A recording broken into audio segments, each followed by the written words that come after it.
प्यारे दोस्तों, आप लोग कैसे। तो हमें आशा है कि आप लोग वीडियो देख रहे होंगे और अपने ज़िंदगी में अपने लाइफ में आदत को कैसे लगाएं, आदत के बारे में जान के उस आदत से एक अच्छी आदत लगा रहे होंगे और आगे बढ़ रहे होंगे। अगर ये आप में है तो ये बहुत अच्छी बात है। अगर आप वीडियो देख रहे हैं और आदत के बारे में सीख रहे हैं और कहता है एक आदत वही चीज़ है जो हमें सफल बनाता है या असफल, तो हमें पता है कि हम हर दिन में कौन सा आदत अपनाते हैं। हम जो है वो आदतों का परिणाम ही है। तो मेरा आदत क्या है वो आप लोग खुद देखिए। और ये वीडियो भी इम्पोर्टेंट होने वाला है क्योंकि आज हम अध्याय 5 में देखेंगे कि नई आदत कैसे लगाएं, नई आदत लगाने का सर्वश्रेष्ठ तरीका क्या है। ये आदत के बारे में भी बहुत बहुत इम्पोर्टेंट है। तो चलिए देखते हैं और आगे फिर बढ़ते हैं। और उसी तरह आप लोग ऑडियो सुनिए, हम गायब होते हैं, सिर्फ मेरा ऑडियो रहेगा। तो चलिए सुनते हैं। तो चलिए दोस्तों शुरू करते हैं आज के अध्याय 5 नई आदत शुरू करने का सर्वश्रेष्ठ तरीका। तो पिछले वाले अध्याय में हम लोग देख चुके कि हम अपने संकेत को कैसे पहचानें, क्या करने से क्या होता है। तो पिछले वाले वीडियो अगर आप नहीं देखे हैं तो आप जल्दी जाके देख लीजिए। चलिए शुरू करता है। कहता है ग्रेट ब्रिटेन ने 2001 में शोधकर्ताओं ने 248 लोगों पर एक प्रयोग किया। अब ये 2 सप्ताह की अवधि में व्यायाम को बेहतर आदत डालने के संदर्भ में प्रयोग कर रहे थे, जिसके लिए उन्होंने प्रतिभागियों को 3 समूह में बांट दिया। पहला समूह कंट्रोल ग्रुप था। उसने सिर्फ यह दर्ज करने को कहा गया कि वे कितनी बार व्यायाम करते हैं। दूसरा समूह उत्प्रेरणा समूह था। इस समूह से यह कहा गया कि वो अपने वर्कआउट्स की निगरानी करने के साथ साथ व्यायाम के लाभों पर लेख या पुस्तक भी पढ़े। शोधकर्ताओं ने इस समूह को भी यह बताया कि व्यायाम से कोरोनरी हार्ट डिसीज का जोखिम कम होता है और हृदय का स्वास्थ्य बेहतर होता है। अंततः तीसरे समूह की बारी आई। उसके प्रतिभागियों को भी दूसरे समूह जैसे ही निर्देश दिए गए, लेकिन उनसे एक अतिरिक्त काम करने को कहा गया। उनसे एक योजना बनाने को कहा गया कि वे अगले सप्ताह कब और कहाँ व्यायाम करेंगे।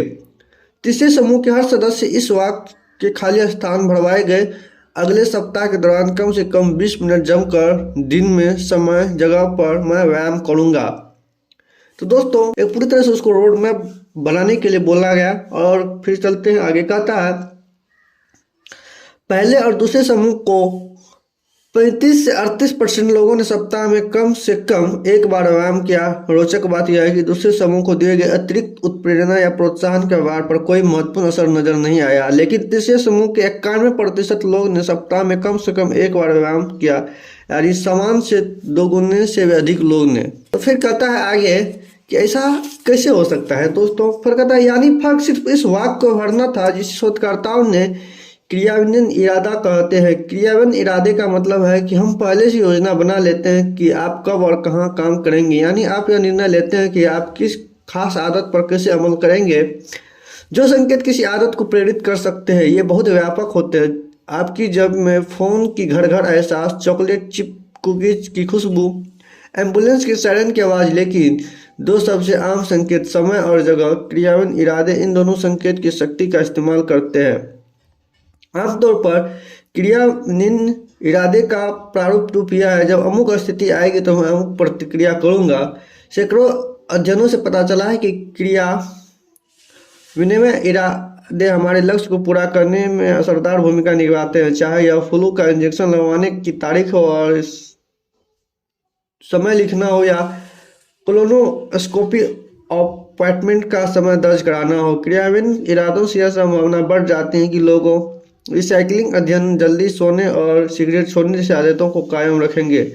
शोधकर्ताओं के अनुसार वोट डालने वाले मतदाताओं की संख्या बढ़ जाती है जब लोगों को इस तरह के प्रश्न पूछकर उन्हें क्रियान्वयन इरादे बनाने के लिए मजबूर किया जाता है।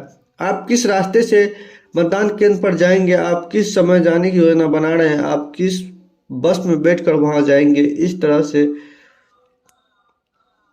सरकार ने नागरिकों के समय पर टैक्स देने का स्पष्ट योजना बनाने के लिए प्रेरित किया तथा साथ ही साथ यह निर्देश भी रहता है कि देर करने पर उन्हें कब और कहां कितना टैक्स देना पड़ेगा। निष्कर्ष स्पष्ट है, जो लोग इसकी स्पष्ट योजना बना लेते हैं वे किसी नई आदत के कब और कहां करेंगे उनके ऐसा करने की ज़्यादा संभावना होती है। बहुत सारे लोग इन बुनियादी विवरणों का अनुमान लगाए बिना ही अपनी आदतों को बदलने की कोशिश करते हैं। हम खुद से तो कहते हैं मैं ज़्यादा स्वस्थ भोजन करूंगा, मैं ज़्यादा लिखूंगा, लेकिन हम कभी यह नहीं कहते कि हम ऐसा कब और कहां करेंगे।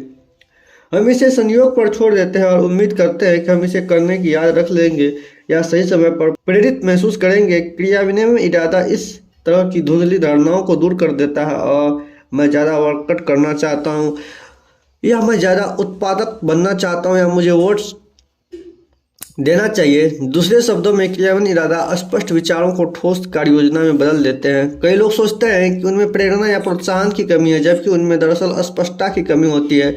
उन्हें पता ही नहीं होता है कि वह उस काम को कब और कहाँ करेंगे। नतीजा यह होता है कि लोग बेहतर बनने के लिए सही समय का इंतजार करते रहते हैं, और वह जीवन भर इंतजार करते रहते हैं।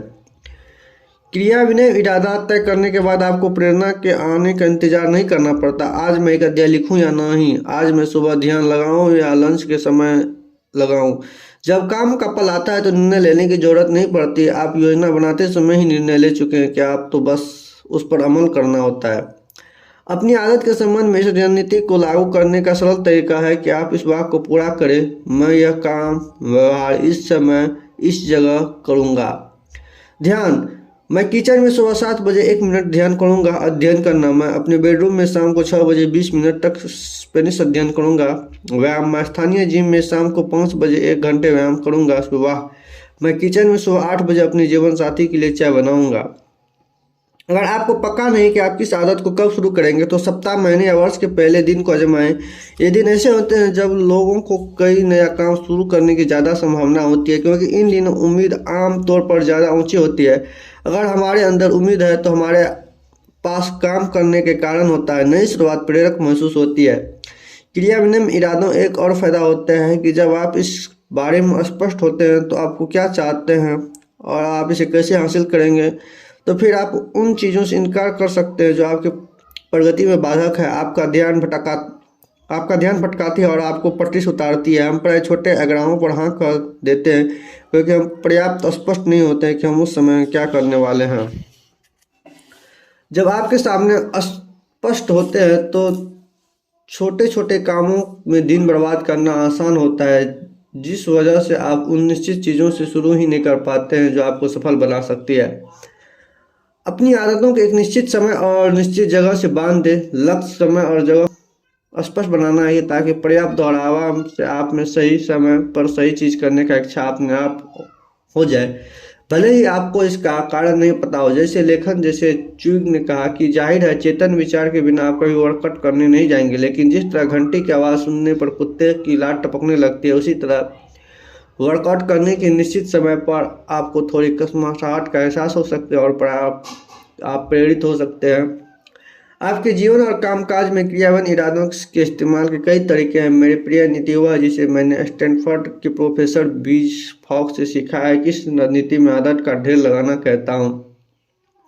आदत का ढेर लगाना आपकी आदतों के कायापलट की सरल योजना है।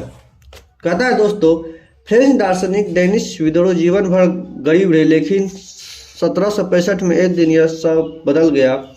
डिडरो की बेटी शादी होने वाली थी, लेकिन वह शादी का खर्च नहीं उठा सकते थे। गरीब होने के बावजूद डिडरो मशहूर थे क्योंकि उन्होंने एनसाइक्लोपीडिया का सह स्थापना करके एक एनसाइक्लोपीडिया लिखा था, जो उस वक्त का सबसे वृद्ध एनसाइक्लोपीडियाज में से एक था। डिडरो का आर्थिक मुश्किलों का पता चलने पर रूस की साम्राज्य कैथरीन महान का दिल पचीस गया। वे पुस्तक प्रेमी थी और डिडरो को एनसाइक्लोपीडिया बहुत पसंद करती थी। मदद करने के इरादे में उन्होंने डिडरो को व्यक्तिगत लाइब्रेरी के 1000 पाउंड खरीदने की प्रस्ताव रखा। आज के हिसाब से 1.5 लाख पाउंड। अचानक डिडरो के मालामाल हो गए। इन पैसों से न सिर्फ शादी के खर्च का इंतजाम हो गया, बल्कि उन्होंने अपने लिए एक लाल गाउन भी खरीद लिया। यह लाल गाउन बहुत सुंदर था। दरअसल यह इतना सुंदर था कि यह उनके बाकी फर्नीचर सामानों की भी सबसे अलग दिखता। उन्होंने लिखा कि उनके सुंदर गाउन और उनके बाकी वस्तुओं के बीच कोई सामंजस्य, कोई एकता, कोई संघर्ष नहीं था।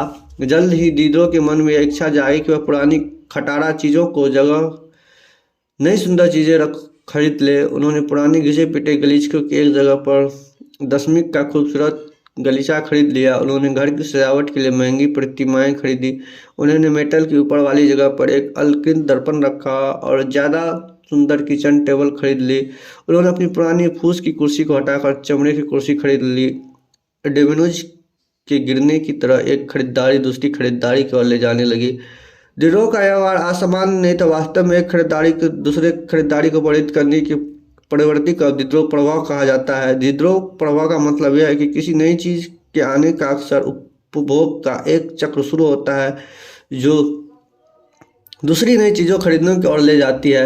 आप यह सिलसिला हर जगह देख सकते हैं। आप एक ड्रेस खरीदते हैं और इसके बाद आपको उसकी मैचिंग के नए जूते और ईयर रिंग खरीदने पड़ते हैं। आप एक काउच खरीदते हैं, इसके बाद आप पूरे लिविंग रूम का फर्नीचर बदलने सोचने लगते हैं। आप अपने बच्चों के लिए खिलौना खरीदते हैं और जल्दी आप खिलौने के साथ होने वाली एक्सेसरीज खरीद लेते हैं। यह खरीदारी की चेन रिएक्शन है। यह चक्र कई मानवीय व्यवहार में दिखाई देता है। आपने अभी अभी जो काम किया उसी के आधार पर आप अक्सर यह निर्णय लेते हैं कि इसके बाद क्या करना है। बाथरूम जाने के बाद आप अपने हाथ धोते हैं, सुखाते हैं। इससे आपको याद आता है कि आपके गंदे टॉयलेट लॉन्ड्री में पहुंचाने। इसके लिए आप शॉपिंग लिस्ट में लॉन्ड्री डिटर्जेंट लिख लेते हैं। यदि कोई भी व्यवहार शून्य में नहीं होता है तो हमारा हर काम एक संकेत बन जाता है जो अगले व्यवहार को प्रेरित करता है। यह महत्वपूर्ण क्यों है? जब नई आदत बनाने की बात आती है तो आप व्यवहार की समानता का इस्तेमाल अपने लाभ के लिए कर सकते हैं। किसी नई आदत को बनाने के लिए बहुत अच्छी तरीका किसी वर्तमान आदत को पहचानना है जिसे आप हर दिन करते हैं। पुस्तकालय खरीदने के पैसे के बाद कैथरीन महान ने डिडोरो से कहा कि वे उन पुस्तकों को अपने पास ही रखे थे जब तक कि कैथरीन की उनकी ज़रूरत नहीं पड़े। यह नहीं कि उन्होंने अपनी लाइब्रेरी बनाने के लिए डिडोरो का सालाना वेतन भी दिया। तो फिर नई आदतों को पुरानी आदतों के साथ संबंध कर दे। इसे आदत का ढेर लगाना कहते हैं। आदत का ढेर लगाना क्रियावन इरादों का एक खास रूप है। अपनी नई आदत किसी निश्चित समय और निश्चित जगह जोड़ने के बजाय अपने इस किसी वर्तमान आदत से जोड़ दिया तरीका बीजे फॉग की टाइनी हैबिट्स प्रोग्राम का हिस्सा था। इसका इस्तेमाल करके आप हर आदत के लिए एक स्पष्ट संकेत बना सकते हैं। आदत का ढेर लगाने का फॉर्मूला: वर्तमान आदत के बाद नई आदत डालूंगा। मिसाल के तौर पर ध्यान। जब मैं सुबह कप में कॉफी डालूंगा तो 1 मिनट तक ध्यान लगाऊंगा।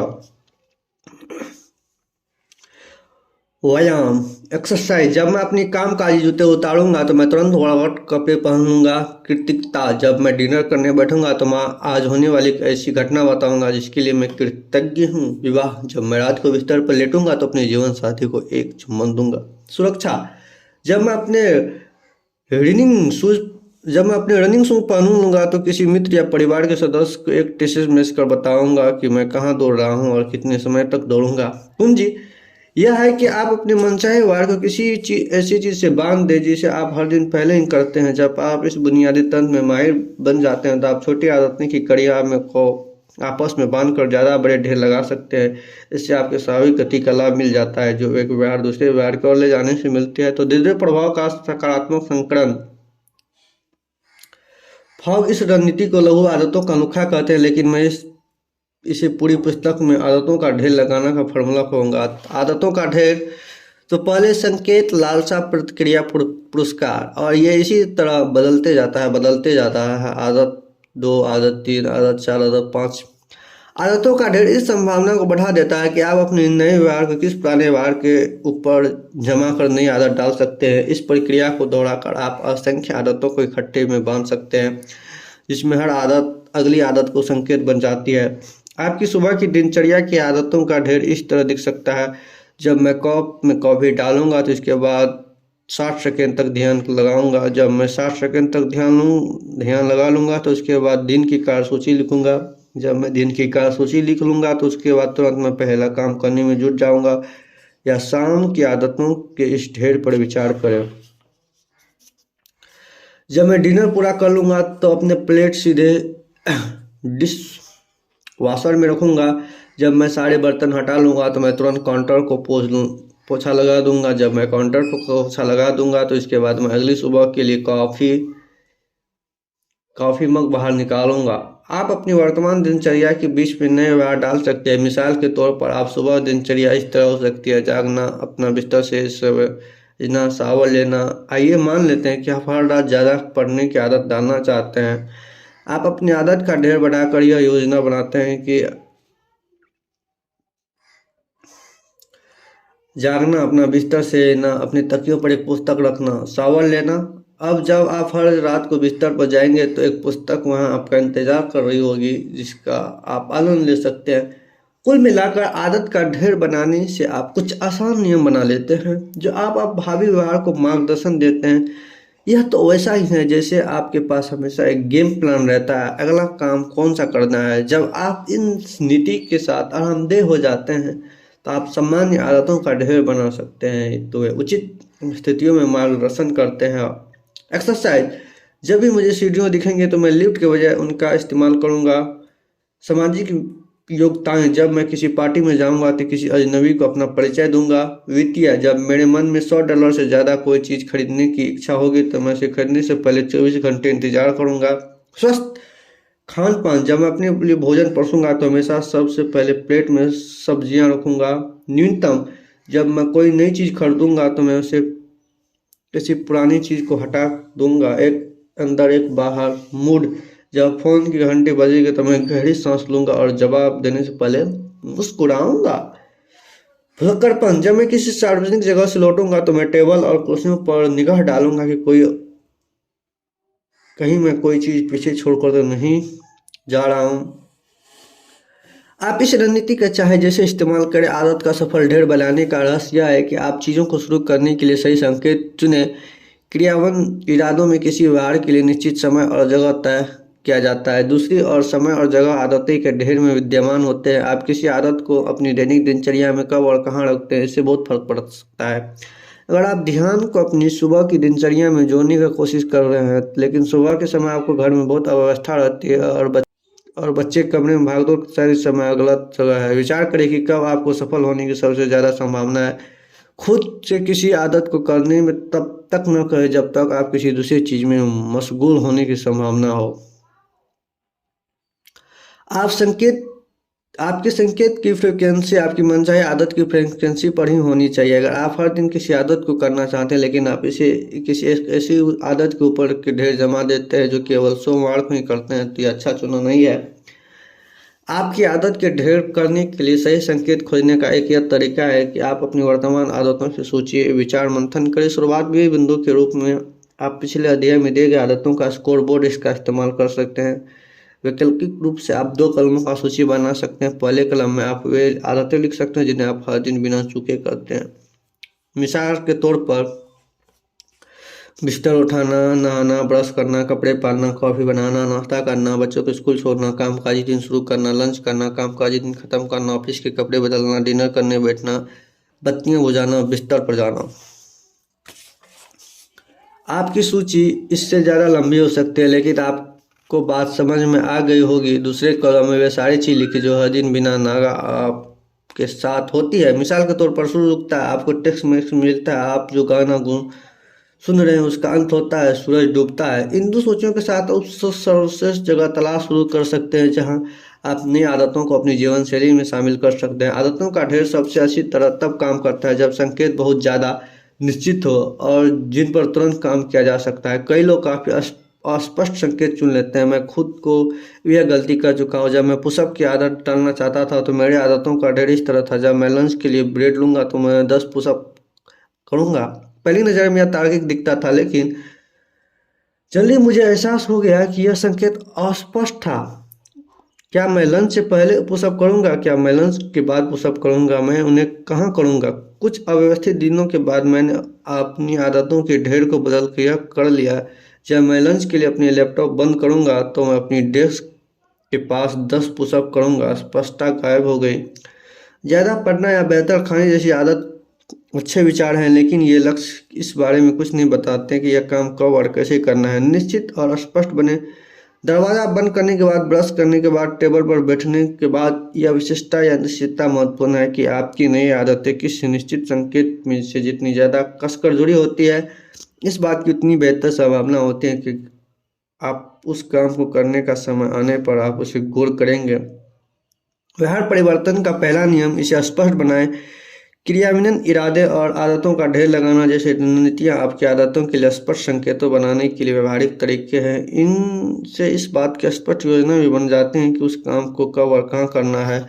तो दोस्तों आज का ये अध्याय खत्म करते हैं और इसका मेन पॉइंट देख लेते हैं। तो चलिए आप लोग भी देख लीजिए। तो चलिए इसको रिकैप कर लेते हैं, इसका मेन पॉइंट लिख लेते हैं। कहता है व्यवहार परिवर्तन का पहला नियम है इसे स्पष्ट बनाएं। दो सबसे आम संकेत है निश्चित समय और निश्चित जगह क्रियावन इरादे की तकनीक का इस्तेमाल करके आप किसी नई आदत को किसी निश्चित समय और निश्चित जगह के साथ जोड़ सकते हैं। फिर एक क्रियावन इरादा बनाने का फॉर्मूला है, मैं जगह पर समस्या पर व्यवहार करूंगा। आदतों की ढेर की रणनीति का इस्तेमाल आप किसी नई आदत को वर्तमान आदत से जोड़ने के लिए कर सकते हैं। आदतों का ढेर का फॉर्मूला, वर्तमान आदत के बाद नई आदत डालूंगा। तो जी हाँ दोस्तों, आज अध्याय 5 खत्म कर दिए और इसमें हम सीखे कि आदत का ढेरे लगाना। आदत का ढेरे लगाना की मतलब एक पे एक। तो ये आदत का ढेरे हम लोग माँ को अगर देखते होंगे तो ये काम माँ बहुत अच्छी से करती है, आदत का ढेर लगाना। तो देखिए कैसे सुबह सुबह उठने के बाद सब कुछ करने के बाद खाना बनाती है, स्नान करती है, पूजा करती है, फिर वो अपना खाना बनाती है, फिर सबको तैयार करता है। मतलब एक तरह से वो एक पे एक काम करते रहता है। तो यही रहता है आदत का ढेर लगाना। और कहता है ये हम कैसे लगाएं। अगर आप किसी नई आदत को लगाना चाहते हैं तो आप एक अच्छी आदत जो आप रोज करते हैं उसके बाद एक नई आदत जो आप लगाना चाहते हैं उसको डाल दें और आपका आदत लग जाएगा। तो ये चीज़ सब बहुत सी चीज़ इसमें हम देखें तो और सीखें तो ये चीज़ अपने में अपनाएं।